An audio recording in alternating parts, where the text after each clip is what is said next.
오늘 아침에는 복 있는 사람이라는 제목으로 우리 말씀 통해서 하나님께서 주시는 은혜를 받도록 하겠습니다. 욥기를 이제 우리 마치고 우리 월요일 새벽마다 이제 욥 시편을 한 편 한 편 묵상해 가도록 하겠습니다. 우리 시편을 한 편 한 편 묵상할 때 우리 하나님께서 위로와 또 격려와 새롭게 하심으로 크신 은혜 부어주시기를 간절히 기도합니다.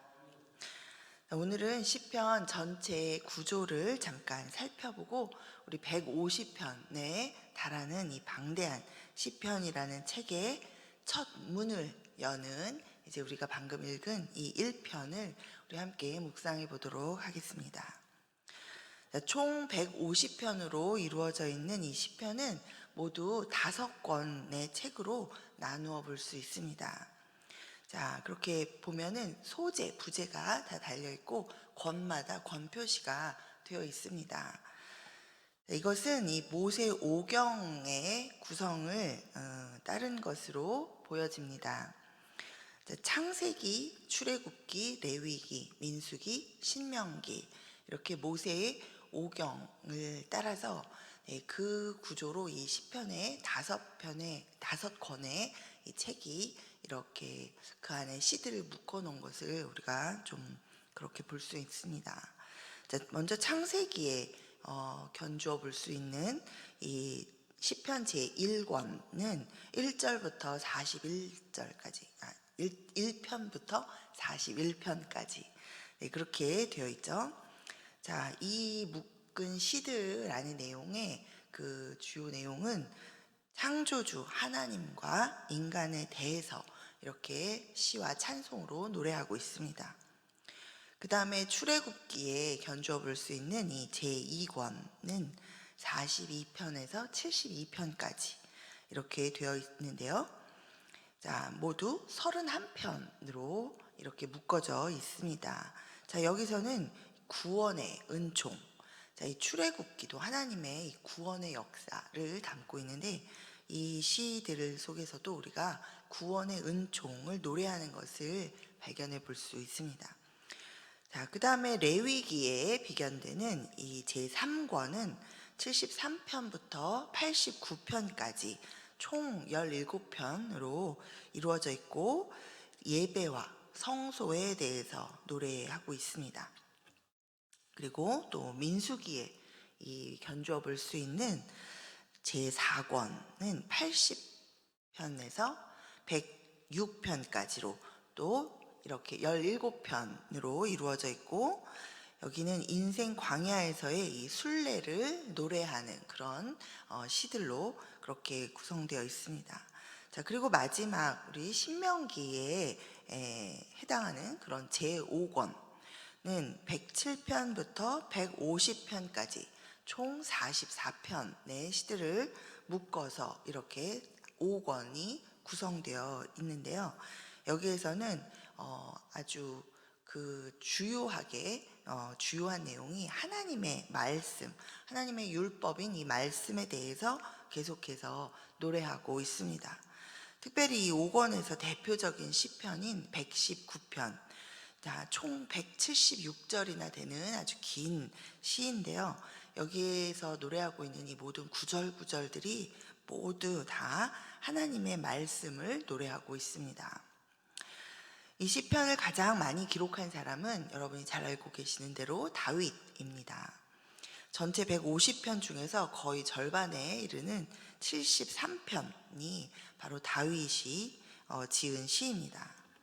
그 다음에는 이 다윗과 솔로몬 시대의 찬양대 대장이었던 이 아삽의 시가 이제 한 12편 수록되어 있고, 그리고 다윗 시대의 성전에서 봉사했던 이 레위 지파의 후손 고라 자손들의 시가 11편이 수록되어 있습니다. 자, 그리고 이 시편에는 또 이 다윗과 아삽과 또 고라 자손들이 살았던 그 시대보다도 450년이나 앞선 시대의 사람인 이 모세의 시도 수록되어 있고, 그리고 또 이 다윗과 또 이 사람들의 시대보다도 450년이나 뒤에 일어났던 이 바벨론 시대, 바벨론의 침공당해서 바벨론의 포로로 잡혀갔던 그 시대에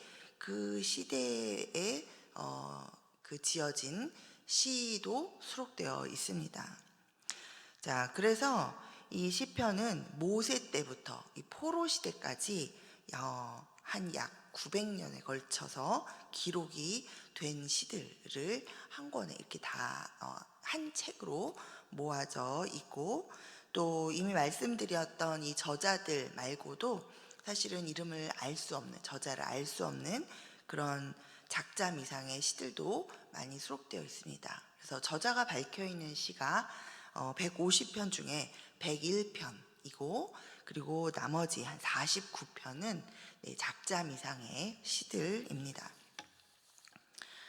시편 전체에서 처음과 마지막에 있는 이 제1편과 그리고 마지막 제50편은 이제 각각 서론과 결론의 기능을 하고 있죠. 그러면서 이 시편 전체가 어떤 책인지 그 성격을 말해주고 있습니다.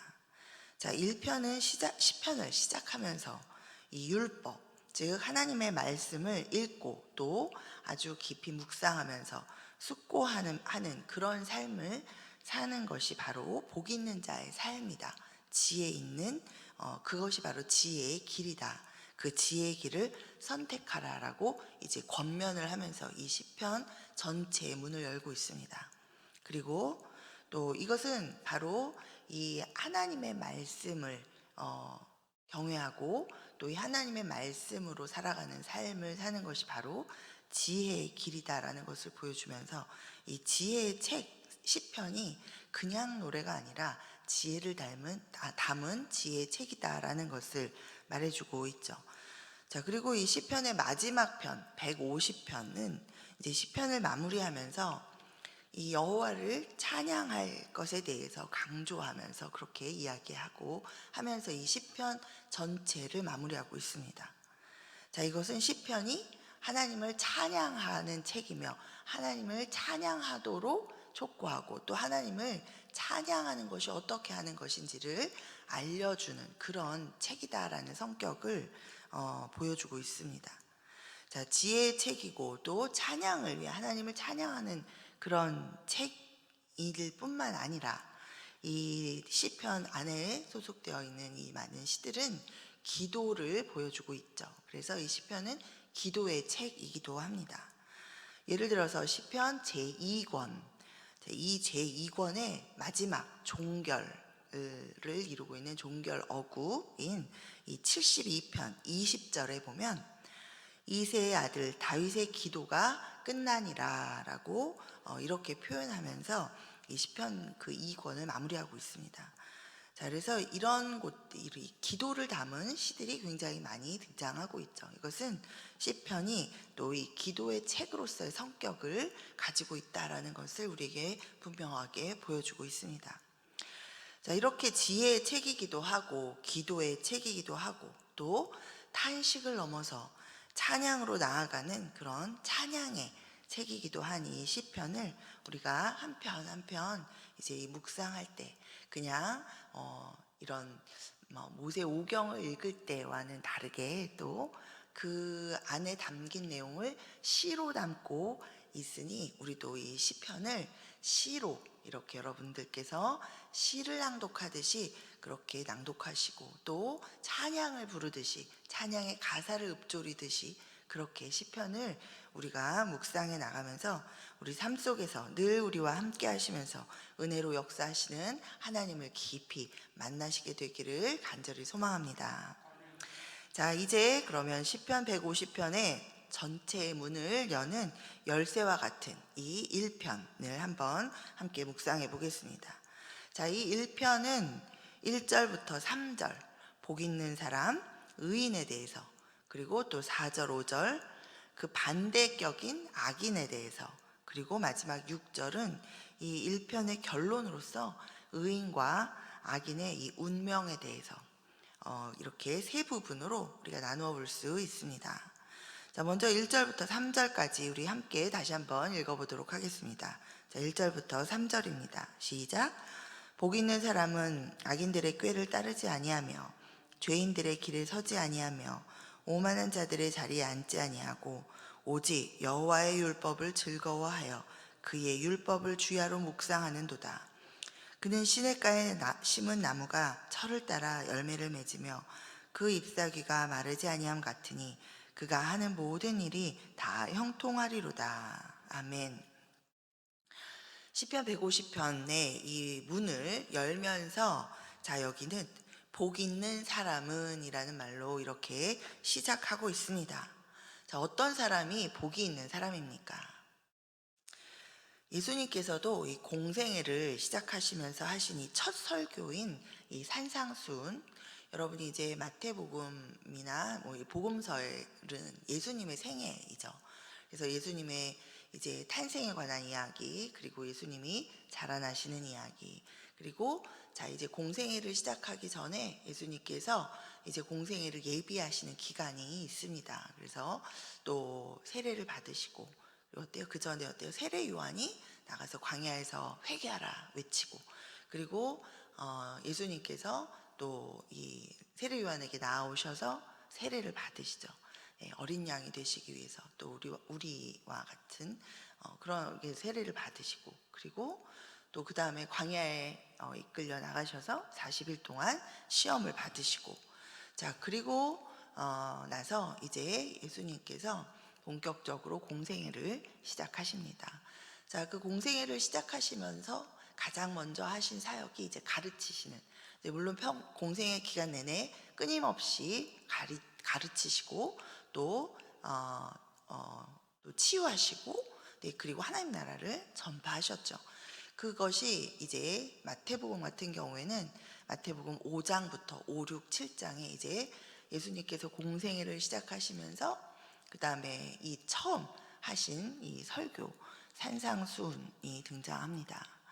자, 이 산상수훈에서 첫 설교에서 예수님께서도 이 복 있는 사람에 대해서 8가지로 그렇게 말씀하시면서 이 가르치시는 일을 시작하셨습니다. 자, 이 복 있는 사람, 우리 하나님의 자녀된 복을 가진 우리 하나님의 백성 되자는 복이 있는 사람입니다. 자, 이 어떤 사람이 복이 있는지 우리 여러분이 팔복으로 알고 있는 예수님께서 말씀해 주신 그 복 있는 사람, 자, 우리 오늘 공동적으로 시편에서도 이야기하고 있는 복 있는 사람. 자, 우리는 창세기 1장에 보면 하나님이 우리를 창조하실 때 우리를 복 있는 사람으로 창조하셨습니다.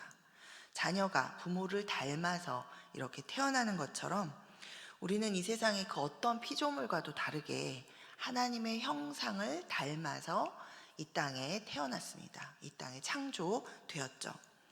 자, 그리고 뿐만 아니라 이 땅에서 그 다른 어떤 피조물과도 다르게 하나님과 함께 또 영원히 거하면서 이 피조 세계를 함께 누리고 또 다스리고, 이렇게 하나님과 함께 하나님의 일들을 함께 하면서 하나님과 함께 거하는 그러한 복을 갖고 있는, 그런 복 있는 존재로 지음을 받았습니다. 자, 죄로 말미암아서 추락해서 멸망당하는 그런 존재가 되었지만 하나님은 우리를 향한 아주 깊은 사랑과 또 열심으로 그 아들 예수 그리스도의 십자가의 죽음과 그 부활을 통해서 우리를 다시 복 있는 존재로 회복시키셨습니다. 자, 우리 서로 한번 그렇게 인사해 보겠습니다. 우리 옆에 계신 분들. 자, 우리는 복이 있는 사람입니다. 아멘. 우리는 복 있는 사람입니다. 아멘. 아멘. 자, 세상의 것으로 이 복의 기준을 삼는 생각. 자, 직장이 잘 되고 사업이 잘 되고 성공하고 뭔가 내 삶에 편안함과 또 명예와 이런 어떤 안락함이 주어지고, 이런 것이 복이다라는, 그런 복받는 삶이다라는 그런 기준을 가지고 이렇게 삶을 바라보는 것은 예수 그리스도의 십자가의 사랑과 은혜를 깨닫지 못한 옛사람의 모습입니다. 물론 그런 것도 우리에게 복입니다. 말씀 가운데, 성경 가운데 하나님이 우리에게 복으로 약속하신, 이미 처음부터 우리에게 누리도록 주신 그 모든 것 중에 일부이죠. 그러나 우리가 우리에게 주어진 가장 큰 복 있는 사람이다라는 것은 우리는 하나님의 자녀된 자이기 때문입니다. 자, 사도 바울은 이 에베소서 4장 22절 24절까지 말씀에서 예수 그리스도로 구원 얻은 이 복 있는 사람인 우리에 대해서 이렇게 말하고 있습니다. 너희는 유혹의 욕심을 따라 썩어져가는 구습을 따르는 옛 사람을 벗어버리고 오직 너희의 심령이 새롭게 되어 하나님을 따라 의와 진리의 거룩함으로 지으심을 받은 새 사람을 입으라. 아멘. 자, 그리스도의 은혜로 복 있는 사람으로 거듭난 우리가 이 매일의 삶 가운데, 우리의 모습 가운데 보여지지 말아야 할 것들, 또 바꿔서 말하면 이제는 우리가 거듭났기 때문에 그리스도 안에서 우리가 하지 말아야겠다라고 생각하며 살아야 하는, 자, 우리가 하나님의 지으심을 받은, 내가 하나님의 자녀였지, 그리고 내가 그렇지 못하게 죄 가운데 전락했지만 하나님이 나를 아들의 피로 다시 나를 회복시켜서 자녀 삼으셨지. 자, 그렇다면 내가 정신 차리고 이젠 하나님의 자녀답게 살아야 되겠구나, 새 사람으로 살아야 되겠구나, 나는 그리스도로 옷 입은 사람이다 라고 생각하면서 우리가 이 세상에서 살아가면서 매일매일 절대로 하지 말아야 할 세 가지, 오늘 이 시편 1편이 말해주고 있습니다. 자, 첫째는 악인들의 꾀를 따르지 않아야 합니다. 여기서 이 악인에 해당하는 이 히브리어 단어는 유죄한 자, 죄가 있는 자, 곧 법정에서 유죄 판결을 받은 자를 의미합니다. 자, 따라서 여기서 이 성경에서 이 악인이라고 이야기할 때는 하나님의 율법 앞에서 죄인으로 입증된 자를 말합니다.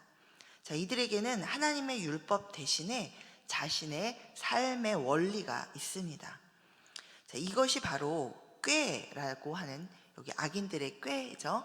이 꾀에 해당하는 이 히브리어 단어입니다. 그러니까 결국은 즉 하나님의 뜻과는 상관없는 인간의 마음에서 비롯된 삶의 원리, 그것을 따르는 것을 이야기합니다. 그러니까 악인의 꾀는 뭐예요? 하나님의 뜻 안 따르고 자기 뜻, 내 뜻을 따르고 또 세상에서 말하는 그 세상 풍조를 따라가고, 자, 그것이 바로 이 악인의 꾀이죠. 자, 예수로 거듭난 우리가 여전히 하나님 앞에 죄인인 사람들처럼 하나님의 뜻과 상관없이 내 생각, 또 다른 사람들의 생각, 세상 방식, 세상적인 원리를 따라서 생각하고 말하고 행동해서는 안 되겠습니다. 자, 두 번째는 우리가 또 죄인의 길에 서지 말아야 합니다. 자, 여기 죄인에 해당하는 이 히브리어 원문의 단어는 표적을 빗나가거나 또는 길을 잃어버리다라는 그런 의미에서 파생된 그런 말입니다. 자, 하나님의 율법에서 빗나간 자가 바로 죄인이죠. 하나님과 관계에서 이탈된 자가 죄인입니다. 자, 이들은 하나님의 길을 가지 않고 자기 자신의 길을 갑니다.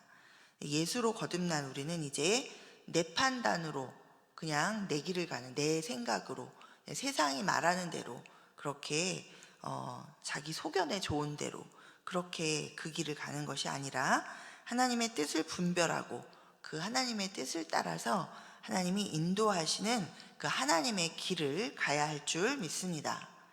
자, 세 번째는 오만한 자들의 자리에 앉지 않아야 하겠습니다. 자, 여기 오만한 자라고 이렇게 표현된 이 히브리어 단어, 이렇게 쓴 히브리어 단어, 원문의 단어는 조롱하다, 비웃다 라는 그런 단어에서 파생된 말입니다.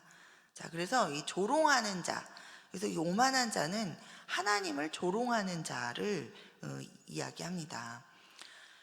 자, 우리는 이 구절을 읽으면서 나는 감히 하나님을 향해 조롱하는 말을 하지 않으니 나는 오만한 자들의 자리에 앉지 않았다 라고 우리가 쉽게 이렇게 생각합니다. 자, 그런데 이것을 조금 전체적으로 좀 생각을 해보면, 자, 예수님께서는 뭐라고 말씀하셨는지를 우리가 생각해 보면, 자, 예수님은 이 마태복음 5장 22절에서 우리에게 이렇게 말씀하십니다. 나는 너희에게 이르노니 형제에게, 자, 여기서 형제는 자기 육친의 형제를 이야기하는 것이 아니라 하나님 안에서 믿음으로 형제 된 자, 형제 자매 된 자를 이야기하죠. 이 형제에게 노하는 자마다 심판을 받게 되고, 형제에 대하여 라가, 밑에 난해주에 보면 바보, 그러니까 바보라고 욕하는 거죠. 이 바보라고 라가라 하는 자는 공회에 잡혀가게 되고, 미련한 놈이다라고 하는 자는, 자, 여기서 이 미련한 놈이라고 하는 것은 공동번역본에 보면 이제 미친놈이다라는 등등의 이제 욕설을 퍼붓는 그런 말을 이야기합니다. 자, 이렇게 하는 자는 지옥불에 들어가게 되리라, 이렇게 말씀하고 계십니다. 자, 다른 분도 아닌 하나님의 아들이 이 땅에 오셔서 우리에게 해주고 계신 말씀입니다. 이것은 어때요? 아까 형제라는 것은 예수 안 믿는 사람을 얘기하는 것이 아니라 예수 믿는 사람이 예수 믿는 사람에게 성질을 내고 분을 내고 화를 내면서 말하는 이런 행동, 그리고 또 험한 말로 막 욕하고 그런 행동, 자, 이런 것은 예수님이 뭐라 그러셨어요? 지옥불에 들어가게 되는 행동이다라고 지금 굉장히 엄하게 무섭게 그렇게 지금 경고하고 계십니다. 그러니 그렇게 하지 말아라라고 말씀하고 계신 것이죠. 자, 살아계시는 이것은 왜 그럴까요? 자, 이것이 1편의 이 하나님을 조롱하는 자, 즉 오만한 자랑 어떻게 연결이 됩니까? 자, 이런 행동은 지금 하나님이 살아계셔서 불꽃과 같은 눈으로 우리를 지금 보고 계시고, 자, 우리가 임마누엘의 하나님이시잖아요. 임마누엘의 우리 예수님 바로 이 자리에 계시고 바로 내 옆에 계신데, 그 하나님 앞에서 지금 이 예수 하나님의 자녀된 자를 향해서 지금 욕설을 퍼붓고 화를 내고 분을 내고 내 승질대로 막 이렇게 대하는 것이죠. 자, 여러분 여기 우리 부모님들이신데, 저도 이제 부모인데, 자, 여러분들이 가장 속상하실 때가 어떠실 때입니까?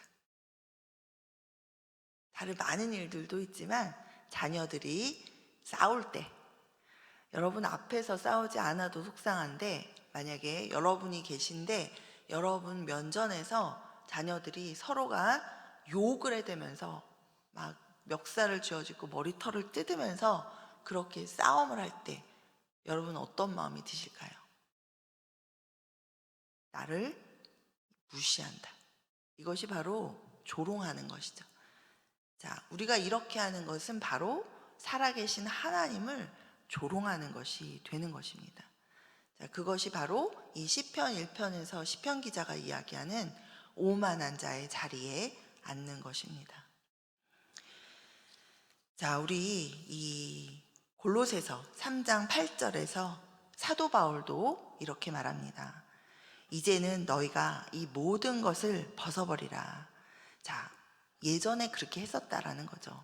하나님을 모를 때, 옛사람일 때, 다시 자녀됨을 깨닫지 못했을 때, 그때는 이렇게 했었지만 이 모든 것을 벗어버리라. 자, 곧 뭐예요? 곧 분함과 노여움과 악의와 비방과 너희 입에 부끄러운 말이라. 자, 이것을 이제는 다 벗어버리라. 이렇게 우리에게 말하고 있습니다. 자, 쉽지 않습니다. 우리가 의지로 노력하고 해도 한계에 부딪힙니다. 자, 그러나 그럼에도 불구하고 계속해서 이렇게 다시 또다시 하나님의 말씀을 따라 하나님 앞에서 그렇게 하지 않도록 우리가 계속 노력할 수 있는 힘을 얻고, 또 그 가운데 주님이 나를 다스려 주시고 그렇게 하지 않도록 인도해 주시는 그 은혜를 우리가 경험할 수 있는 길이 있습니다. 바로 오늘 시편 1편의 2절입니다. 우리 함께 읽겠습니다. 우리 2절 시작. 오직 여호와의 율법을 즐거워하며 그의 율법을 주야로 묵상하는도다. 아멘. 자, 오직 하나님의 말씀을 즐거워하며 주야로 묵상하는 것이 바로 길입니다. 자, 여기서 오직이라고 강조합니다. 아, 쉽지 않다. 아, 너무 어렵다. 아, 나는 역시 안 되네. 아, 또 죄를 지었어. 이렇게 생각하면서 아, 너무 피곤해. 이러면서 그냥 그대로 내버려 두고 낙심하고 자책하고 그렇게 그러면서 말씀을 이렇게 밀어두는 것이 아니라 다시 또다시 오직 오직 이 주의 말씀으로 돌아가는 것이 바로 우리가 이 땅에서 하나님의 자녀답게 복 있는 사람답게 그 복 있는 사람으로 살아가는 길입니다.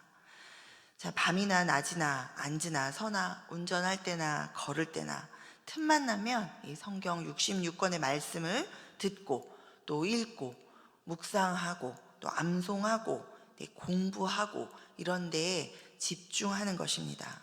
자, 그러다 보면 어느새 하나님께서 말씀을 통해 나를 진정 복 있는 사람다운 사람으로 또 내 인생을 진실로 복 있는 사람의 인생으로 바꾸어 가시는 그 하나님의 큰 은혜를 우리 모두가 경험하고 깨닫게 될 줄 믿습니다.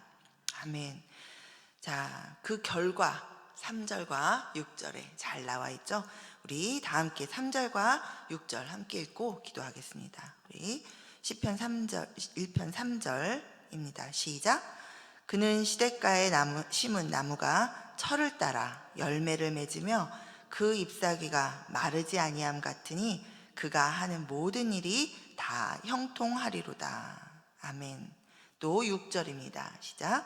무릇 의인들의 길은 여호와께서 인정하시나 악인들의 길은 망하리로다. 아멘. 우리가 그런 노력을 할 때 시냇가에 심기운 나무도 폭풍도 맞고 추운 겨울도 지납니다. 가을이 되어서 이파리가 다 떨어질 때도 맞이합니다. 그러나 시냇가에 심기운 나무는 계속해서 철을 따라서 열매를 맺게 되고 자기가 막 억지로 노력하는 것도 아닌데 그냥 자연히 주님 안에 깊이 뿌리를 내리고 있을 때 계속해서 열매를 맺는 풍성한 이파리를 또 갖게 되기도 하는 그런 인생 살면서 형통한 모든 일들이 형통한 하나님의 뜻 가운데 하나님이 이루어 주시는 형통을 맛보는 삶을 살게 되는 줄 믿습니다.